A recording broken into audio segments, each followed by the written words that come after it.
Bismillahirrahmanirrahim.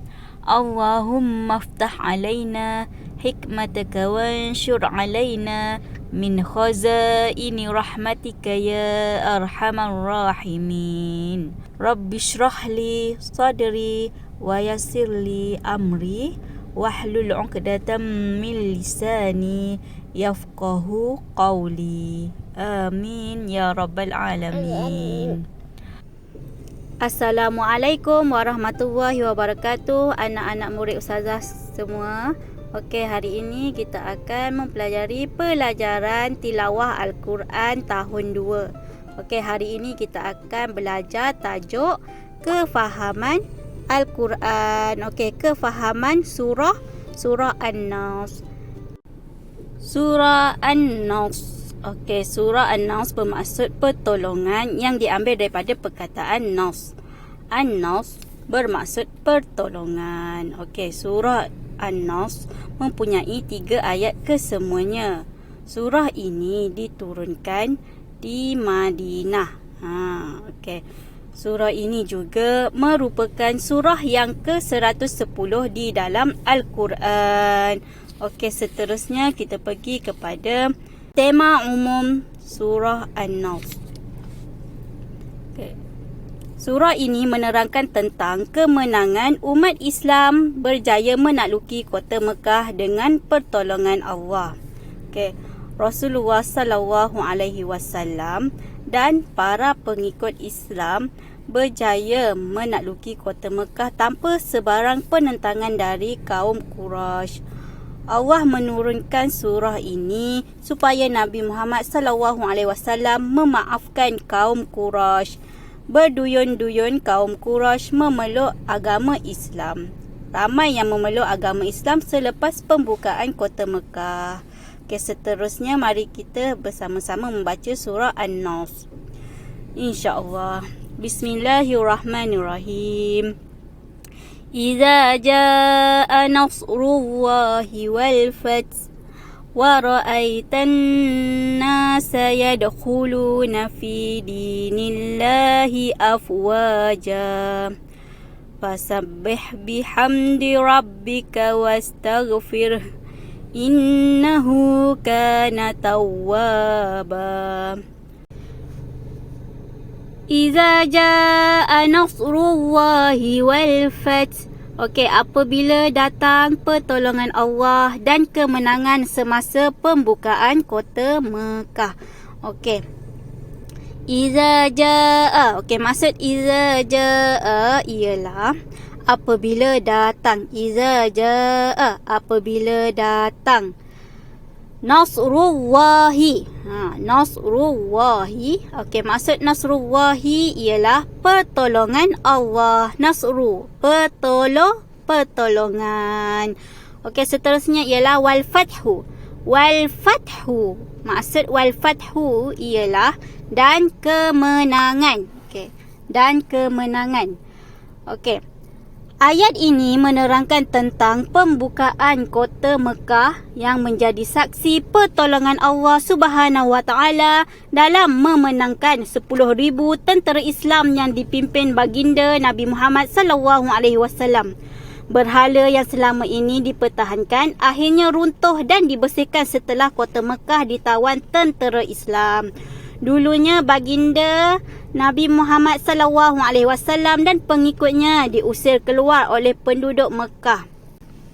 Tetapi dengan izin dan kuasa Allah, Allah telah membantu dan menolong membebaskan kota Mekah dari kaum musyrikin. Okey, seterusnya ayat yang kedua. Wa ra'aitan nasa yadkhuluna fi dinillahi afwaja. Engkau melihat manusia masuk dalam agama Allah beramai-ramai. Okey, wa ra'aitan nasa. Okey, wa ra'aitan nasa maksudnya dan kamu melihat manusia. Yadkhuluna fi maksud dia ialah masuk ke dalam dinillahi. Okey, maksud dinillahi ialah agama Allah. Dini, agama Allah. Afwaja. Afwaja. Okey, maksud afwaja di sini ialah beramai-ramai. Ayat ini menerangkan tentang penduduk Mekah datang beramai-ramai dari segala penjuru bagi menghadap baginda Nabi Muhammad sallallahu alaihi wasallam untuk menyatakan kesaksian bahawa tiada Tuhan yang disembah melainkan Allah dan Nabi Muhammad itu pesuruh Allah.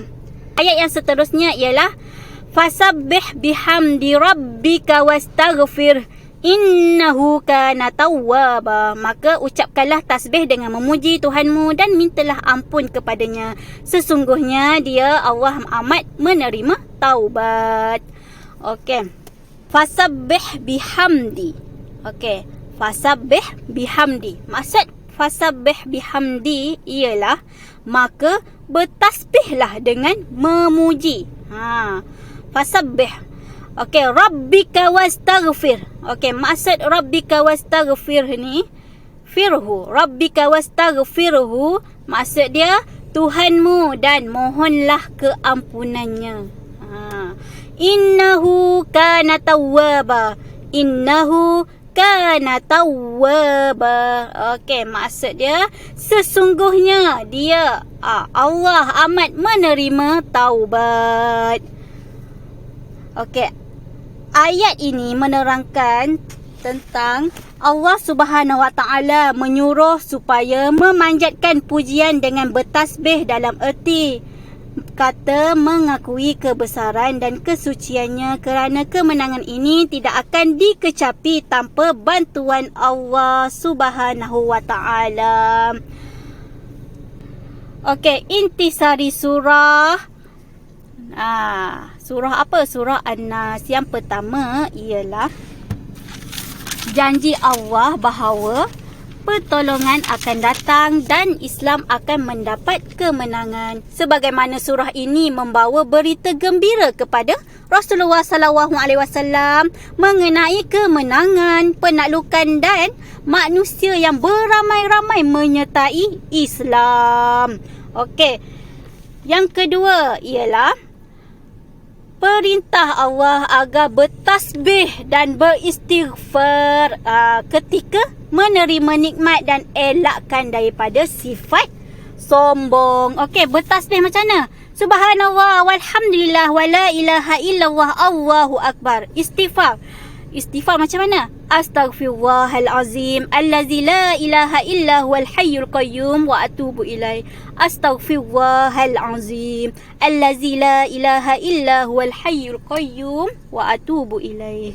Okey, yang seterusnya ialah memohon keampunan kepada Allah di atas segala kesalahan dan kekurangan diri kita. Okey, seterusnya pengajaran surah An-Nas pada kali ini ialah yang pertama ialah bersyukur. Kita hendaklah bersyukur dengan nikmat yang Allah kurniakan. Apabila mendapat sesuatu hendaklah bersyukur kepada Allah. Okey, seterusnya yang kedua ialah kita hendaklah memperbanyakkan tasbih dan memohon keampunan kepada Allah. Memohon ampun dan bertaubatlah kepada Allah. Sebab apa? Supaya kita dapat membersihkan hati kita daripada sifat-sifat mazmumah. Apa itu sifat-sifat mazmumah?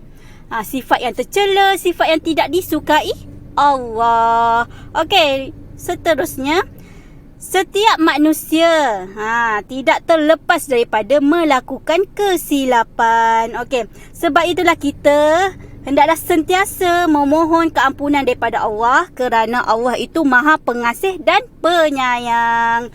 Okey, alhamdulillah. Itu sahaja untuk hari ini. Ustazah harap kamu dapat menghayati pengajaran daripada surah An-Nas. Semoga kamu dapat mengamalkan nilai-nilai murni dan baik dalam kehidupan seharian kamu.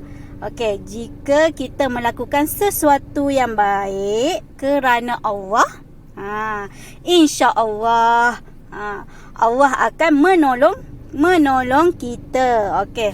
Wallahu a'lam. InsyaAllah sehingga kita bertemu lagi untuk sesi pembelajaran yang akan datang bersama Ustazah. Terima kasih dan Assalamualaikum warahmatullahi wabarakatuh.